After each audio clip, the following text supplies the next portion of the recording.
Welcome to the podcast. I'm Rosa, your host, lifestyle entrepreneur, health coach, and speaker. I've gone from being in complete overwhelm, burning the candle at both ends, and watching my health, relationships, and business suffer, to creating a life with more joy, ease, and abundance. If you're ready to let go of the overwhelm, reclaim your health, and push past your comfort zone so that you can unleash your next level of success to create a greater impact, then sit back as we delve into conversations, as well as bring on guests to share with you tools, knowledge, and real action steps to get you there. Listen in, because you never know when you may hear something that changes everything. Hello, beautiful friend. Welcome to another episode. I'm so thrilled to join you today for another solo one. This is an interesting one. This one I thought of because currently it is summer. It's beautiful out. I'm socializing a lot more. It's just easier. It's like humans come out in the summer and we just gather. You just gather for everything, for walks, to go paddle boarding, spend some time at the lake, barbecues, and it just seems to be a lot more of a social time of year. Inevitably, when I'm meeting new people, I don't often introduce what I do, but sometimes if someone is around that knows what I do, they'll often introduce me as a health coach. And so inevitably I get those questions.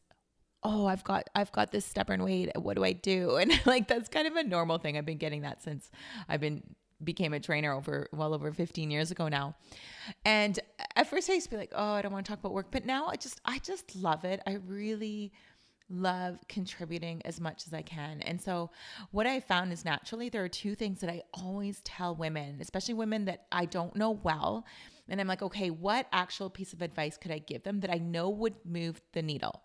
And I actually know it'll move the needle because I've had women come back to me and say, I did those two things, Rosa, and it totally worked.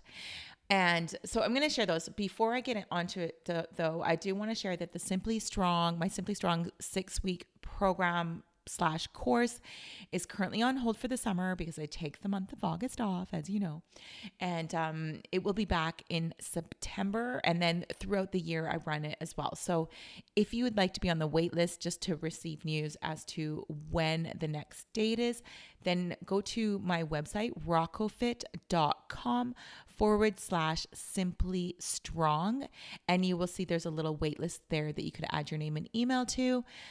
If you're more of a social media person, then simply go to my Instagram page, click on the link in the bio, and it will be the first thing that comes up. So make sure that we stay in touch, and I will let you know ahead of time when the next group will get going. Okay, so here are the two things that I always say to women. And these truly are the two things that are they're the biggest needle movers, especially at the beginning. And my whole theory is, if you can't get these going, then the chances are of you introducing other habits are going to be pretty minimal. We need to build this foundation first. Is it enough long-term? No, these two things are enough long-term for health, without a doubt. If you just do these two things for the rest of your years, they're going to give you incredible health benefits. But in terms of weight loss, you will start to experience weight loss if you're going from not doing a whole lot to finally taking on these two habits.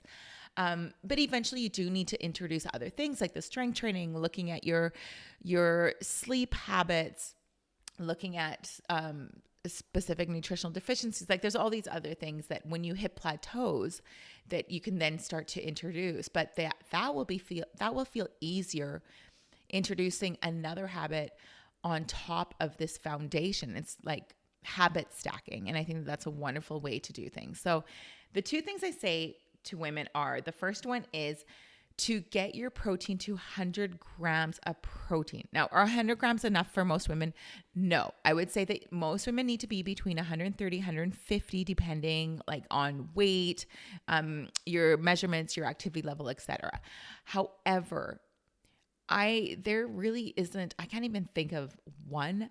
There aren't any women that I've worked with that have been at 100 grams consistently when they've started working with me. They've always been well under that. And so getting to that first 100 grams is crucial. So that's number one. This is super important because protein is the key to maintain muscle mass and growth. Like we start to lose muscle mass from the time that we're 30. Like it doesn't mean that we can't build it. It doesn't mean that we can't preserve it, but there are things that we need to do in order to do that. And one is get that protein in. You can do all the workouts in the world, all the strength training, but if you're not backing it up with good nutrition and protein, those building blocks to building muscle mass, then it's simply not going to happen. So protein is essential. It's also very important for bone health and bone density. We know that osteoporosis, in particular for women, is a concern as we age. It's just a fact. But one way that we can protect ourselves as well is by getting that protein in to protect our bone health. The other thing is it supports our metabolism. Now, metabolism doesn't actually slow down until our 60s. It's wild. And I think it's actually closer to 65. So everyone that's like, oh, my metabolism is so slow.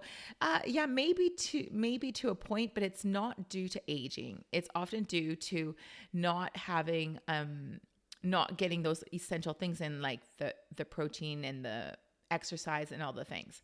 And so protein is very supportive of your metabolism. It also takes more calories to burn protein or to digest protein. We call this the thermogenesis of food. And so it just takes more to burn it, which is great.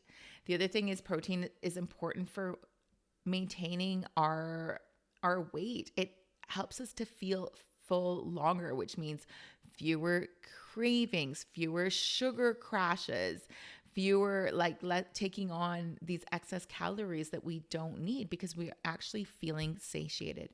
And finally, protein is so important for our skin, our hair, our nail health, all our hair and nail health, like all the things. We need protein to grow this tissue. That's what the tissue is made of. So if you're feeling like, I know thinning hair can become such a problem for women as we age. And I'm not saying that protein is the only solution to this, but it's a very basic one that we've got to get right if hair loss is something that we are experiencing. So adequate protein is key. And this way, if there's something more going on, then we can look at that and we know that it's not from the protein. So the protein is the very basic thing that we need to do for our hair, skin, and nails as well.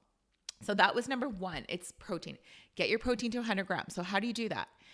First of all, you do that by measuring. You need to have a scale. And I did not have a scale until probably a couple of years ago when I finally started tracking food, and it's made all the difference in the world. It's impossible to get 100 grams in if we don't even know what 100 grams looks like. And I know I sure didn't. And I remember being shocked at certain foods, not just shocked, but getting curious, oh, wow, 4 ounces of chicken gets me between 25 and 30 grams. That's not even that much chicken. That's a few bites. And so learning how much different foods has, and you do that by entering it into an app. There are countless free apps online that are food trackers, and you can use them just for the protein. Don't worry about tracking anything else. Track the protein.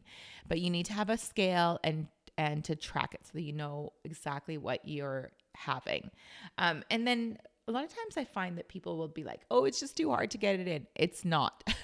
Watch the language around it, but also keep it simple. I live on eggs with egg whites, bison burgers, ground beef, chicken, prawns, wild salmon, tuna from a tin when I'm in a hurry, sardines. There's so many sources of protein. Turkey, I make these great turkey meatballs that I love and are great snacks. And so it's just a matter of getting your protein in at each meal. Make sure at breakfast, because we don't skip breakfast and Simply Strong. Breakfast, lunch, and dinner, 30 to 40 grams of protein. And you can hit that protein goal of 100 grams fairly easily. So keep it simple. It doesn't need to be complicated. Finally, number two. Number two is one of my absolute favorite things, and that is walking. Walk.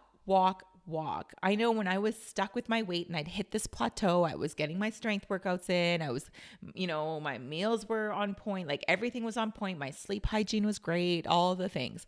And I was like, what? Why am I I'm just at this little plateau? just kind of got stuck a little bit. And I still had about 5 more pounds that I wanted to lose to get to like my best weight for me. And I was like, I increased my steps. I actually increased mine because I was doing 8 to 10,000. I actually increased mine to 12,000. And within a week I was shifting and I was like, wow, this is so great. That's the only thing that I changed. So I always recommend at the beginning, work within a range, I like to do ranges rather than absolutes because then we don't feel bad when we don't quite get to that top of the range. So I always say to my ladies, 8 to 10,000 steps. Like that's your minimum goal every single day. If you do more, that's amazing. If you get to just the 8, that's amazing. But set yourself that goal and be super consistent. And that is a daily goal. Daily. Now, if you miss 1 day a week, no biggie. 2 days, well, we're starting to hit that slippery slope. So aim to get your 8 to 10,000 steps. So why is this important? It's important for so many things. Cardiovascular health, of course, we know that. Like it's incredible for lowering blood pressure. It is the number one exercise that you can do to reduce the risk of heart disease and strokes. Like amazing. It definitely is great for weight loss. And I feel like people so underestimate the power of walking when it comes to weight loss. Walking, it burns calories and it helps to really aid in that metabolism, getting your circulation going. It's so wonderful. I want to throw in there that I also, when I can, will get a couple of hills in and not just walking flat.